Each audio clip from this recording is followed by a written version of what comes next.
ಪಹಲ್ಗಾಮ್ನಲ್ಲಿ ಹಿಂದೂಗಳ ನರಮೇಧ ಪ್ರಕರಣಕ್ಕೆ ಸಂಬಂಧಪಟ್ಟಂತೆ ಶ್ರೀಲಂಕಾದ ಕೊಲಂಬೋ ಏರ್ಪೋರ್ಟ್ನಲ್ಲಿ ತಪಾಸಣೆಯನ್ನು ತೀವ್ರಗೊಳಿಸಲಾಗಿದೆ.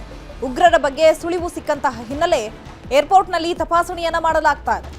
ಶಂಕಿತ 6 ವ್ಯಕ್ತಿಗಳು ತಮಿಳುನಾಡಿಗೆ ಬಂದಿರುವಂತಹ ಸಾಧ್ಯತೆ ಇರೋದ್ರಿಂದ ತಮಿಳುನಾಡಿನಿಂದ ಶ್ರೀಲಂಕಾಗೆ ತೆರಳಲಿರುವ ಶಂಕೆ ಇರುವಂತಹ ಹಿನ್ನೆಲೆ ಶ್ರೀಲಂಕಾದ ಏರ್ಲೈನ್ಸ್ ವಿಮಾನದಲ್ಲಿ ಮಾಹಿತಿ ಸಿಕ್ಕಿರೋದ್ರಿಂದ ಅವರ ಫ್ಲೈಟ್ನಲ್ಲಿ ಪ್ರಯಾಣ ಮಾಡ್ತಾರೆ ಅನ್ನುವಂತಹ ಮಾಹಿತಿ ಸಿಕ್ಕಿರುವಂತಹ ಹಿನ್ನೆಲೆ ತೀವ್ರ ತಪಾಸಣೆಯನ್ನ ಮಾಡಲಾಗ್ತಾ ಇದೆ. ಶ್ರೀಲಂಕಾದ ಕೊಲಂಬೋ ಏರ್ಪೋರ್ಟ್ನಲ್ಲಿ ತಪಾಸಣೆಯನ್ನ ಮಾಡಲಾಗ್ತಾ ಇದೆ. ಶ್ರೀಲಂಕಾ ಪೊಲೀಸರು, ಶ್ರೀಲಂಕಾ ವಾಯುಪಡೆಯಿಂದ ತೀವ್ರ ಶೋಧವನ್ನು ನಡೆಸಲಾಗ್ತಾ ಇದೆ.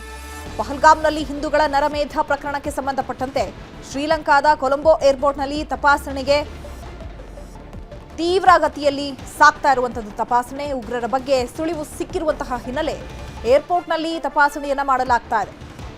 ಈಗಾಗಲೇ ಶಂಕಿತ 6 ವ್ಯಕ್ತಿಗಳು ತಮಿಳುನಾಡಿಗೆ ಬಂದಿದ್ದಾರೆ. ತಮಿಳುನಾಡಿಗೆ ಬಂದು ಅಲ್ಲಿಂದ ಶ್ರೀಲಂಕಾಗೆ ಪ್ರಯಾಣವನ್ನು ಬೆಳೆಸಲಿದ್ದಾರೆ.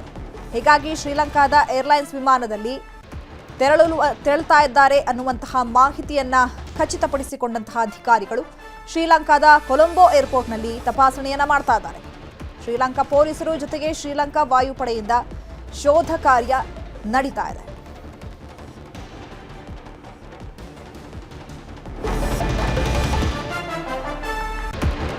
ಜಮ್ಮು ಕಾಶ್ಮೀರದ ಪಹಲ್ಗಾಮ್ನಲ್ಲಿ ಹಿಂದೂಗಳನ್ನ ಹತ್ಯೆ ಮಾಡಿದರಲ್ಲ ಪಾಪಿಗಳು, ಅದರಲ್ಲಿ 6 ಶಂಕಿತ ವ್ಯಕ್ತಿಗಳು ತಮಿಳುನಾಡಿಗೆ ಬಂದಿರುವಂತಹ ಸಾಧ್ಯತೆ ಇದೆ. ಅವರು ತಮಿಳುನಾಡಿನಿಂದ ಶ್ರೀಲಂಕಾಗೆ ತೆರಳಲಿದ್ದಾರೆ ಅನ್ನುವಂತಹ ಹಿನ್ನೆಲೆ ಖಚಿತ ಮಾಹಿತಿಯನ್ನು ಪಡೆದಂತಹ ಅಧಿಕಾರಿಗಳು ಶ್ರೀಲಂಕಾದ ಏರ್ಲೈನ್ಸ್ ವಿಮಾನದಲ್ಲಿ ತೆರಳುತ್ತಾ ಇದ್ದಾರೆ ಅನ್ನುವಂತಹ ಮಾಹಿತಿಯ ಮೇರೆಗೆ ಅಲ್ಲಿ ತಪಾಸಣೆಯನ್ನ ಮಾಡ್ತಾ ಇದ್ದಾರೆ. ಯಾವುದೇ ಕಾರಣಕ್ಕೂ ಕೂಡ ಬಿಡಬಾರದು ಎಲ್ಲೂ ಹೋಗಕ್ಕೆ ಅನ್ನುವಂತಹ ನಿಟ್ಟಿನಲ್ಲಿ, ಅವರ ಹುಟ್ಟಡಗಿಸಬೇಕು ಅನ್ನುವಂತಹ ನಿಟ್ಟಿನಲ್ಲಿ ತೀವ್ರ ತಪಾಸಣೆಯನ್ನ ಮಾಡ್ತಾ ಇದ್ದಾರೆ. ಒಬ್ಬ ಸಿಕ್ಕಿದ್ರೂ ಸಾಕು, ಅವರ ಜನ್ಮ ಜಾಲಾಡಬೇಕು, ಆ ರೀತಿಯಾಗಿ ಅಧಿಕಾರಿಗಳು ಸಿದ್ಧತೆಯನ್ನ ನಡೆಸ್ಕೊಂಡಿದ್ದಾರೆ. ಈಗ ಭಾರತ ಕೂಡ ನಿಗಿ ಕೆಂಡ ಕಾರ್ತಾ ಇರುವಂಥದ್ದು, ಯಾವ ರೀತಿಯಾಗಿ ನಾವು ಸೇಡನ್ನ ತೀರಿಸ್ಕೊಳ್ಬೇಕು, ಪ್ರತಿಕಾರಕ್ಕೆ ಮುಂದಾಗಿರುವಂಥದ್ದು ಭಾರತ. ಹಾಗಾಗಿ ಈಗ ತಪಾಸಣೆಯನ್ನು ನಡೆಸಲಾಗ್ತಾ ಇದೆ. ಬಾಗಲಕೋಟೆಯ ನವನಗರದಲ್ಲಿ 3 ವರ್ಷಗಳಿಂದ ಆಶ್ರಯ ಮನೆಗಳ ಕಾಮಗಾರಿ ನಡೀತಾ ಇದೆ. ಬಹುತೇಕ ಎಲ್ಲಾ ಕೆಲಸ ಮುಗಿದಿದ್ದು ಸಣ್ಣ ಪುಟ್ಟ ಕೆಲಸ ಮಾತ್ರ ಬಾಕಿ ಇದೆ. ಬಾಕಿ ಕೆಲಸಕ್ಕೆ ಒಂದಿಷ್ಟು ಹಣ ಬೇಕು. ಹಣವಿಲ್ಲದೆ ಮನೆಗಳ ಕೆಲಸ ಮುಗಿತಾ ಇಲ್ಲ. ಹೀಗಾಗಿ ಸುಮಾರು 500 ಕುಟುಂಬಗಳು ಸೂರಿಗಾಗಿ ಪರದಾಡುವಂತಾಗಿದೆ. ಈ ಬಗ್ಗೆ ನಮ್ಮೂರಲ್ಲಿ ನ್ಯೂಸ್ 18 ಕಾರ್ಯಕ್ರಮ ಪ್ರಸಾರವಾಗುತ್ತೆ.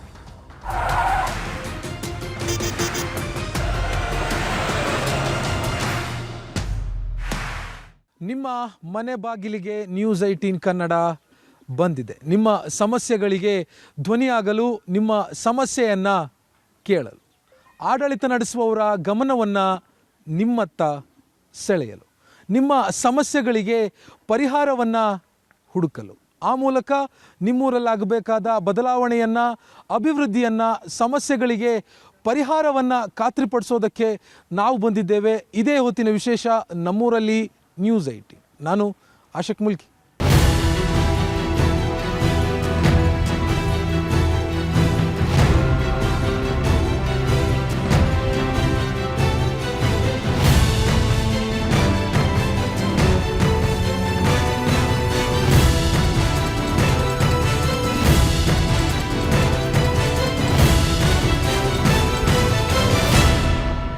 ಎರಡು 2022ರಲ್ಲಿ ಬಾಗಲಕೋಟೆ ನಗರದ 500 ಬಡ ಕುಟುಂಬಗಳಿಗೆ ಮನೆಯನ್ನು ಕೊಡೋದಾಗಿ ಕಾಮಗಾರಿಯನ್ನು ಶುರು ಮಾಡಲಾಗಿತ್ತು.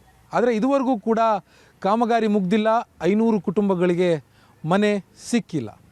ಫಲಾನುಭವಿಗಳಿಗಾಗಲೇ ಸರ್ಕಾರಕ್ಕೆ ಕಟ್ಟಬೇಕಾಗಿರುವಂಥ ಹಣವನ್ನು ಕೂಡ ಕಟ್ಟಿದ್ದಾರೆ.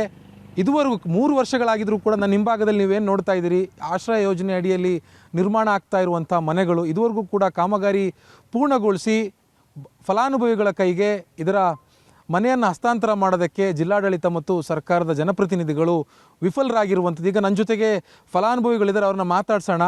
ಯಾವ ರೀತಿಯಾಗಿ ಇವರು ಚಾತಕ ಪಕ್ಷಿಗಳಂತೆ ತಮಗೆ ಸಿಗಬೇಕಾಗಿರುವ ಮನೆ ಸಿಗೋದಕ್ಕೆ ಕಾಯ್ತಾ ಇದ್ದಾರೆ ಅನ್ನುವಂಥದ್ರ ಬಗ್ಗೆ. ಸರ್, ನಿಮಗೆ ಸರ್ಕಾರದಿಂದ ಮನೆ ಸಿಗಬೇಕಾಗಿತ್ತು, ಸಿಗ್ತಾ ಇಲ್ಲ. 3 ವರ್ಷಗಳು ಕಳೆದಿದೆ. ದುಡ್ಡನ್ನು ಸರ್ಕಾರಕ್ಕೆ ಬಹುತೇಕ ಮಂದಿ ಕಟ್ಟಿದ್ದೀರಿ, ಇನ್ನೂ ಸಿಗ್ತಾ ಇಲ್ಲ. ಏನು ಹೇಳ್ತೀರಿ ಸರ್ಕಾರದ ಈ ನಡೆಗೆ? ಇದು ಕೇಂದ್ರದ ಯೋಜನೆ ಆಗಿದ್ದು 2 ವರ್ಷ ನೆನೆಗುದಿಗೆ ಬಿದ್ದಿದೆ. ಅಂದರೆ ಈಗೆಲ್ಲ ಅಲ್ಲಿ ಇಲ್ಲಿ ಸಾಲ ಮಾಡಿಕೊಂಡು ಬಡತನದಲ್ಲಿ ಕಷ್ಟ ಬಿದ್ದು ಅವರೆಲ್ಲ ಜೀವನ ಮಾಡಿಕೊಂಡು ಬಾಡಿಗೆ ಮನೆಯಲ್ಲಿ ಸ್ವಂತ ಮನೆ ಇಲ್ಲದೆ ಅವರೆಲ್ಲ ಪರದಾಡ್ತಾ ಇದ್ದಾರೆ. ಸರ್ಕಾರ ಹೋಗೊಡ್ತಾ ಇಲ್ಲ.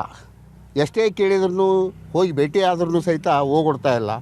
ಸರ್ಕಾರಕ್ಕೆ ಕಿವಿನೇ ಇಲ್ಲ ಅನ್ನುವಂಥ ಅಷ್ಟರ ಮಟ್ಟಿಗೆ ಅವರು ನಡ್ಕೊಳ್ತಾ ಇದ್ದಾರೆ. ಆದರೆ ಈ ಬಡವರ ಪರಿಸ್ಥಿತಿ ನೋಡಿದರೆ ಇಲ್ಲಿ ಬೆಳಗ್ಗೆಯಿಂದ ಸಂಜೆವರೆಗೂ ನೋಡ್ತಾ ಇರ್ತೇವೆ ನಾವು. ಆ ಫಲಾನುಭವಿಗಳಿಗೆ ಕೊಟ್ಟು ಈ ಒಂದು ಉದ್ಧಾರ ಮಾಡಬೇಕನ್ನುವಂಥ ವಿಚಾರವನ್ನು ನಾನು ಹೇಳಲಿಕ್ಕೆ ಬಯಸ್ತಾ ಇದ್ದೇನೆ. ಆದರೆ ಸರ್ಕಾರದಲ್ಲಿ ಏನು ಕೇಂದ್ರ ಸರ್ಕಾರದ ಯೋಜನೆ ಆಗಿದ್ದು ಕೇಂದ್ರ ಸರ್ಕಾರದಿಂದ ದುಡ್ಡು ಬಂದ್ರೂ ಸಹಿತ ರಾಜ್ಯ ಸರ್ಕಾರ ಅದನ್ನು ಉಪಯೋಗ ಮಾಡಿಕೊಂಡು ನಮ್ಮ ಬಡವರಿಗೆ ಒಳ್ಳೆಯದನ್ನು ಮಾಡಲಿಕ್ಕೆ ತಯಾರಿಲ್ಲ. ಬಡವರ ಪರ ಇದ್ದೇವೆ ಅಂತ ಹೇಳ್ತಾ ಇದ್ದಾರೆ. ಆದರೆ ವಿಧಾನಸೌಧದಲ್ಲಿ ಸರ್ಕಾರದ ಕೆಲಸ ಅಂತಂದ್ರೆ ಜನಾರ್ದನರ ಕೆಲಸ, ದೇವರ ಕೆಲಸ ಬರ್ದಿದ್ದಾರೆ. ಹೌದು, ದೇವರ ಕೆಲಸ ಮಾಡುವಂದ್ರೆ ಅವರು ದೇವ್ರ ಕೆಲಸ ಮಾಡೋದಿಲ್ಲ, ತಮ್ಮ ಕೆಲಸ ಮಾಡ್ಕೊಳ್ತಾ ಇದ್ದಾರೆ. ತಮ್ಮ ಪೂಜೆ ಆಗಬೇಕು ಏನು. ಈಗೆಲ್ಲ ಕೊಟ್ಟರು ಏನು ಫ್ರೀ ಇದನ್ನೆಲ್ಲ ಕೊಟ್ಟಿದ್ದಾರೆ, ಮಾಡಿದ್ದಾರೆ ಏನು. ಆದರೆ ಅದನ್ನು ಜನರಿಗೆ ಉಪಯೋಗ ಆಗುವಂಥದ್ದನ್ನು ಮಾಡಲಿಲ್ಲ ಅವರು. ಜನರಿಗೆ ಏನು ಮಾಡಬೇಕಾಗಿತ್ತು ಅಂತಂದರೆ ಮಕ್ಕಳಿಗೆ ಶಿಕ್ಷಣ ವಿದ್ಯಾಭ್ಯಾಸಕ್ಕಾಗಿ ಕೊಡಬೇಕಾಗಿತ್ತು. ಆಮೇಲೆ ಆರೋಗ್ಯ ದೃಷ್ಟಿಯಿಂದ ಆರೋಗ್ಯಕ್ಕಾಗಿ ಕೊಡಬೇಕಾಗಿತ್ತು ಏನು. ಯಾರು ಇವ್ರ ಮನೆತನ ಹೋಗಿ ಅಥವಾ ಇವ್ರ ಪಕ್ಷಕ್ಕೆ ಹೋಗಿ ಯಾರು ನಮಗೆ ಅಷ್ಟು ಫ್ರೀ ಮಾಡಿಕೊಡ್ರಿ, ಇಷ್ಟು ಫ್ರೀ ಮಾಡಿಕೊಡ್ರಿ ಅಂತ ಇವತ್ತಿನವರೆಗೆ ಯಾರೂ ಕೇಳಿರಲಿಲ್ಲ. ಇದನ್ನು ತಮ್ಮ ಪಕ್ಷ ಬರಬೇಕು ಅನ್ನೋಂಥ ಒಂದೇ ಒಂದು ಉದ್ದೇಶದಿಂದ ಇಟ್ಟುಕೊಂಡು ಆಮೇಲೆ ಇದರಿಂದ ನಾವು ರಾಜಕೀಯ ಮಂತ್ರಿಗಳು ಇದನ್ನು ಲಾಭ ತಗೊಳ್ಬೇಕು ಅನ್ನುವಂಥ ವಿಚಾರಕ್ಕಾಗಿ ಈ ಒಂದು ಫ್ರೀ ಯೋಜನೆಗಳನ್ನು ಹಾಕಿಕೊಂಡು ಅವರು ಇಲ್ಲಿವರೆಗೂ ಈ ಬಡ ಜನರನ್ನು ಸತಾಯಿಸ್ತಾ ಇದ್ದಾರೆ. ದಯವಿಟ್ಟು ನಾವು ಅವರಲ್ಲಿ ಕಳಕಳಿಯ ವಿನಂತಿ ಏನಂದರೆ ಆ ಬಡವರಿಗಾಗಿ ಮಾಡಿರ್ತಕ್ಕಂಥ ಏನು ಒಂದು ಯೋಜನೆ ಇದೆ ಆ ಯೋಜನೆ ಪೂರ್ಣಗೊಳಿಸಿ ಅವರಿಗೆ ಅನುಕೂಲ ಮಾಡಿಕೊಡ್ಬೇಕಂತ ಅವರಲ್ಲಿ ಆತ್ಮಾಭಿಮಾನದಿಂದ ನಾನು ಕೇಳಲಿಕ್ಕೆ ಇಚ್ಛಾಪಡ್ತಾ ಇದ್ದೀನಿ. ಮೇಡಮ್ ಎಷ್ಟು ವರ್ಷದಿಂದ ಕಾಯ್ತಾ ಇದ್ರಿ ಮನೆಗೆ? 3 ವರ್ಷದಿಂದ ಕಾಯ್ತಾ ಇದ್ದೆ ಸರ್. ಹೆಂಗೆ ಮನೆ ಸಿಕ್ಕಿಲ್ಲ? ದುಡ್ಡು ಕಟ್ಟಿದ್ರಿ? ಕಟ್ಟಿದ್ದೀವಿ ಸರ್. ಎಷ್ಟು ಕಟ್ಟಿದ್ರಿ? ಅಣ್ಣಾರು ಗೊತ್ತು ಸರ್. ಅಣ್ಣವ್ರು ಮನೇಲಿ ಕಟ್ಟಿದ್ದ? ಆಯ್ತು, ಈಗ ಮನೆಗಳು 3 ವರ್ಷ ಆಯ್ತಲ್ಲ, ಇನ್ನೂ ಸೇರ್ತಾ ಇಲ್ಲ. ಸೇರುತ್ತೆ ಅನ್ನೋ ಭರವಸೆ ಇದೆಯಾ? ಇದು ಬರಾಕತ್ತೀವಿ ಸರ್. ಇನ್ನೂ ಎಷ್ಟು ದಿವಸ ಆತ್ರಿ? ನಾವು ಬಾಡಿಗೆ ಮನ್ಯಾಗ ಎಷ್ಟು ದಿವಸ ಅಂತೀರನ್ ಸರ್. ಹಂಗೆ ಇವತ್ತು ಬರ್ತಾವೆ ನಾಳೆ ಬರ್ತಾವೆ ಹೇಳಾಕತ್ತಾರ ಸರ್. ಒಟ್ಟು ಮಣ್ಣಿನ ಇನ್ನೇ ಕೊಡಾಕತ್ತಿಲ್ಲ ಸರ್. ಬರೇ ಭರವಸೆ ಕೊಡ್ತಾರೆ. 500 ಮಂದಿ ಭರವಸೆ ಕೊಡ್ತಾರೆ ಸರ್. ಕೊಡೋದಿಲ್ರಿ ಒಟ್ಟು. ಹಂಗೆ ಇವತ್ತು ಬರ್ತಾವೆ ನಾಳೆ ಬರ್ತಾವೆ ಅಂತಾರೆ ಸರ್. ಅದಕ್ಕೆ ನಾವು ಎಷ್ಟು ವರ್ಷ ಆದ್ಮೇಲೆ ಕಾಯ್ತಾ ಇದ್ದೀವಿ. ನಾಳೆ ಕೊಡ್ತಾರೆ, ನಾಡಿದ್ದು ಕೊಡ್ತಾರೆ ಅಂತ 3 ವರ್ಷ ಕಳೆದ್ಬಿಟ್ವಿ. ಹಂಗೆ 3 ವರ್ಷ ಕಳೆದಿವಿ ನೋಡಿ ಸರ್. ಈಗ ನಮ್ಮ 30 ವರ್ಷ ಹೋಗುತ್ತೆ ನಂಗೆ. ಇನ್ನೊಂದು 30 ವರ್ಷ ಹಿಂಗೆ ತಳ್ಬಿಡ್ತಾರೆ. ಇನ್ನೇನು ಹಬ್ಬ ಅಂದ್ರೆ ನಮ್ಮ ಲೋಕಲ್ ಇಲ್ಲಿನ ಬಾಗಲಕೋಟೆ ರಿಪೋರ್ಟರ್ ಹೇಳ್ತಾ ಇದ್ರು 3.5 ಕೋಟಿ 4 ಕೊಟ್ಟಿದ್ರೆ ಕೆಲಸನೇ ಮುಗಿದೋಗುತ್ತೆ ಅಂತ. ಮಾತ್ರ ಮುಗ್ದೇಲಲ್ರಿ ಎಲ್ಲ ಫ್ರೀ ಮಾಡಿ ಇದು ಮಾಡಿಬಿಟ್ಟಾರ ಸರ್. ಅಂದ್ರೆ ಈ ಫ್ರೀ ಕೊಟ್ಟಿದ್ದಕ್ಕೆ ಇದು ನಿಂತಿದೆ ಅಂದ್ರೆ ನಾನು ಒಪ್ಪಲ್ಲ. ಯಾಕಂದ್ರೆ ಈಗ ಯೋಜನೆ ಫಸ್ಟ್ ಬಂದಿದ್ದು 2020-21 ಬಂದಿರಬೇಕು ಅಲ್ವಾ?